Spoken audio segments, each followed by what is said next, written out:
बात आज की चैनल के कार्यक्रम टॉप 10 में आपका स्वागत है। मैं हूं हरप्रीत कौर और पेश अभी तक की 10 बड़ी खबरें। तमिलनाडु के करूर में तमिल का वेत्री कजगम के प्रमुख और अभिनेता विजय की रैली में भगदड़ मच गई।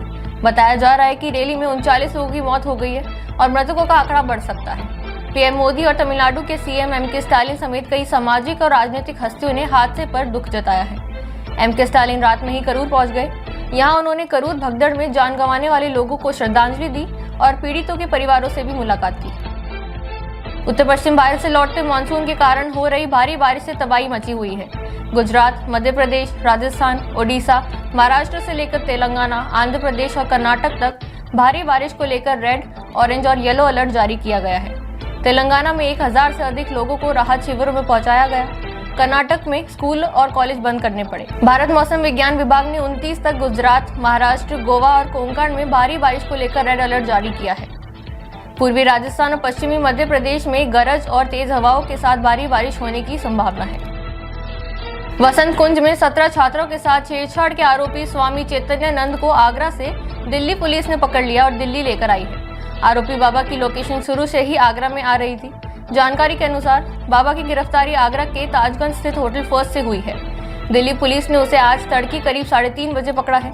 इस बीच चैतन्यानंद उर्फ पार्थ सारथी को लेकर रोज नए खुलासे हो रहे हैं। बता दें कि पाखंडी मठ की 3 खरब से अधिक की संपत्ति कब्जाना चाहता था। इसके लिए उसने पीठ के विश्वास को तोड़ा ताकि वह इस संपत्ति पर कब्जा कर सके। यूएनजीए में विदेश मंत्री एस जयशंकर ने आम सभा में अपने संबोधन की शुरुआत भारत की जनता की ओर से नमस्कार कहकर की।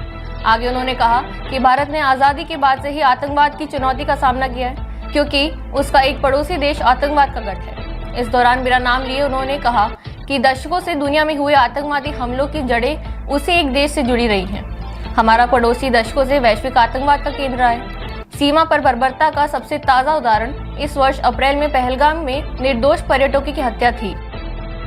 अमेरिकी राष्ट्रपति ट्रंप की ओर से H-1B वीजा की फीस $1 लाख करने से कई स्किल्ड वर्कर्स का वहां जाना मुश्किल हो गया है। ऐसे में कनाडा इस हालात का फायदा उठाने की कोशिश कर रहा है।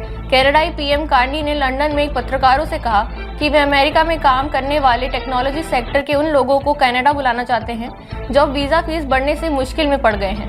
उन्होंने कहा कि कनाडा सरकार अपनी आव्रजन नीति की समीक्षा कर रही है और ऐसे कुशल लोगों को अपने यहाँ बुलाने की योजना बना रही है। उनकी सरकार जल्दी एक बढ़िया स्कीम लगाएगी जिससे कुशल पेशेवर को कनाडा में आने से सुविधा होगी।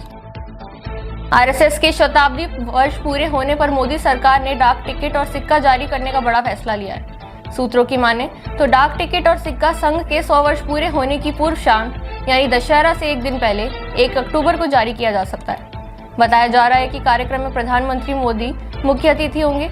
साथ ही इस कार्यक्रम में आरएसएस के प्रमुख संगठन मंत्री दत्तात्रेय होसबोले भी मौजूद रह सकते हैं। हालांकि सरकार की ओर से इस बारे में कोई भी आधिकारिक जानकारी सामने नहीं आई, लेकिन सूत्रों का दावा है कि तैयारी अंतिम चरण में है। दुबई इंटरनेशनल क्रिकेट स्टेडियम आज इतिहास रचे जाने की गवाह बनने वाला है। भारत और पाकिस्तान की टीमें 41 साल में पहली बार एशिया कप में फाइनल में आमने सामने होगी। क्रिकेट के सबसे बड़े प्रतिद्वंदियों के बीच यह टकराव सिर्फ एशिया कप की ट्रॉफी तक ही सीमित नहीं, बल्कि यह गर्व, जज्बा और भारतीय तिरंगे के मान का भी सवाल है। अमेरिकी लेखक माइक मार्कोसी के शब्दों में ये बिना गोलीबारी का युद्ध जैसा है। कागजों पर भारत टूर्नामेंट में अब तक अजय रहा है।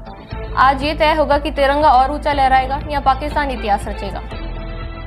आरजेडी नेता तेजस्वी यादव ने पटना में कर्पूरी अति पिछड़ा अधिकार संवाद कार्यक्रम को संबोधित करते हुए कहा कि अब नीतीश कुमार बिहार चलाने के योग्य नहीं रहे। अब उनकी उम्र हो गई है। बिहार को तेज रफ्तार से तेजी के साथ विकास करना है। हम नई सोच के हैं और नया बिहार बनाना है। एनडीए के लोगों ने अति पिछड़ा समाज को केवल ठगने का काम किया है, केवल वोट बैंक बना के रखा है। जब हमारी सरकार बनेगी तब अति पिछड़ा वर्ग वोट बैंक नहीं रहेगा, बल्कि पावर बैंक बनेगा। ये लोग सिर्फ ठगी का काम करते रहे हैं। हमने पहले भी अति पिछड़ों के लिए योजनाओं की घोषणा की थी। बरेली में अगले 48 घंटों तक इंटरनेट स्लो कर दिया गया है। इस वजह से नेटवर्क में दिक्कत आनी शुरू हो गई है और आज शाम तक ये ठप भी हो सकता है। तौकीर रजा की गिरफ्तारी के बाद एहतियातन इंटरनेट सेवा नियंत्रित की गई है।